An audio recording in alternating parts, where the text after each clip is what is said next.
Rebonjour, encore une activité autour des formes géométriques, rond ou cercle, carré, triangle ou rectangle. Cette fois-ci, un petit peu de préparation matérielle. Pour le découpage, on va avoir besoin de papa ou maman et d'une paire de ciseaux. C'est parti, je vous montre tout ça. Alors, tout d'abord, le petit rappel par rapport au jeton que vous m'aviez demandé la dernière fois. Donc, j'avais pris un bouchon, j'avais dessiné des formes géométriques dessus. Et puis après avec les ciseaux, j'ai tout simplement découpé et puis collé avec du scotch le petit bout de papier sur le bouchon. Et voilà, ça nous faisait les petits bouchons avec les formes pour les utiliser dans différentes activités. Ou alors on garde uniquement le principe de la petite feuille papier ou carton qui permettra aussi de manipuler, mais c'est moins pratique pour les petites mains. Préférez plutôt le bouchon ou la forme carton. Voilà, donc ça c'était une première chose. Deuxième chose, aujourd'hui nous allons utiliser du carton d'emballage de céréales, carton assez fin, facile à travailler. Donc dans ce carton, j'ai découpé des formes géométriques de 4 tailles différentes. Donc je les ai d'abord tracées au crayon gris et puis après avec les ciseaux, et donc c'est là que papa ou maman vont intervenir. Il va falloir découper les formes sans abîmer le contour. Donc la petite astuce, c'est de faire une petite entaille, voilà, pour démarrer le découpage de la forme. Clic, clic, clic, clic, clic. Après, on découpe la forme et on remet un petit scotch, voilà, pour réparer la petite fente qui a été faite pour faire l'entame.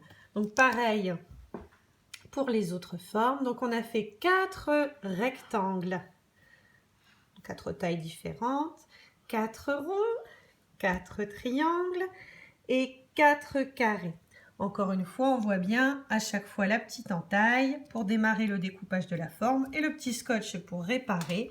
Ça permettra de garder le support pour pouvoir faire des traçages de forme. Voilà, donc pareil pour les cercles. Là, on a fait la petite entaille. Hop, on commence par couper ici, on découpe la forme et on remet un petit scotch derrière. Voilà, pour réparer. Donc ça nous donne 4 formes, 4 gabarits que l'on va pouvoir utiliser. Les petites formes que l'on a découpées, on les a gardées parce qu'avec ces formes, on va pouvoir faire différentes activités. On va pouvoir faire dans un premier temps un classement, par exemple, petite manipulation. Est-ce que tu peux me classer les ronds du plus petit au plus grand, s'il te plaît? Hop, voilà. Les carrés du plus grand au plus petit.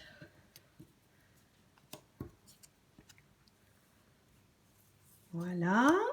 Est-ce que tu peux cette fois-ci me trouver à chaque fois le plus petit dans chacune des formes utilisées? Un triangle. Donc petit triangle, le plus petit carré, le plus petit rond ou cercle et le plus petit rectangle. Voilà. Donc on peut aussi faire des compositions. Par exemple, est-ce que tu peux me faire un arbre avec 2 formes? Voilà, donc on peut faire des petits jeux de manipulation. Est-ce que tu peux me faire une maison avec 2 formes? Voilà, etc., etc. Donc on peut faire des activités de tri, des activités de classement, des activités de manipulation pour faire des compositions avec les formes qui sont là. On pourra également les réutiliser tout à l'heure pour faire des gabarits, pour faire du traçage. Donc là, par exemple, tu vas me le faire, mais sans écrire. Pose ta feuille, pose ta feuille. Voilà, tu prends une forme. Tu la tiens bien avec la main pour qu'elle ne bouge pas. Et cette petite forme pourra servir pour tracer tout autour.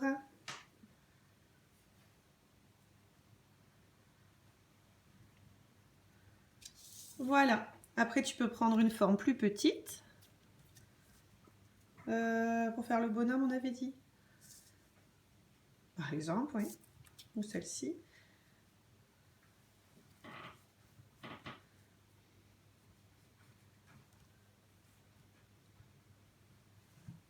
Voilà, etc., etc. Donc on peut utiliser aussi ces petites formes découpées pour faire des gabarits, pour tracer.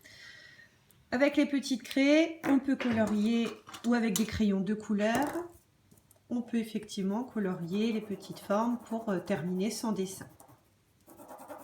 Voilà, donc ça c'est une première chose. Maintenant on va utiliser les autres formes, donc les contours cette fois-ci des formes que l'on avait conservées. Donc tu vas pouvoir dessiner une maison. Tiens, fais-moi une maison. Donc alors, pour faire la maison, qu'est-ce que tu utilises?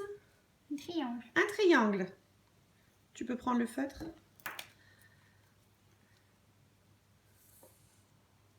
Voilà, donc le principe c'est de placer le carton au bon emplacement, à la bonne place. Voilà, et après on en prend un autre et on peut choisir la taille, grand, moyen, petit. On le tourne, on le dispose à la bonne place. Et une fois qu'il est bien placé, on peut tracer. Attention, la deuxième main, celle qui ne tient pas le crayon, doit bien être posée sur le carton pour qu'il ne bouge pas. Parce que s'il bouge pendant que l'on trace, malheureusement, tu peux faire une petite porte. Donc cette fois-ci, tu vas utiliser un rectangle. Voilà. Et pour faire une fenêtre. Alors pour faire une fenêtre, tu vas utiliser quoi? Le petit carré. Voilà. Donc vous voyez, on peut faire des compositions diverses avec les formes qui ont des tailles différentes. Donc on peut composer à l'infini pour faire des dessins que l'on peut colorier ensuite. Donc voici quelques exemples de dessins que l'on peut faire, hein, des arbres, des maisons, des voitures, des bonhommes, des têtes d'animaux, des fleurs, etc., etc. Voilà, donc un petit travail de préparation. Hein, il faudra quand même découper des formes de tailles différentes dans des cartons de céréales avec le petit scotch qui permet de refermer la petite fente. Et puis on les utilise pour faire des dessins. On peut utiliser les formes qui ont été découpées également pour faire des jeux de manipulation ou aussi pour faire des dessins, pour tracer. Voilà. Eh bien, bon amusement et à bientôt.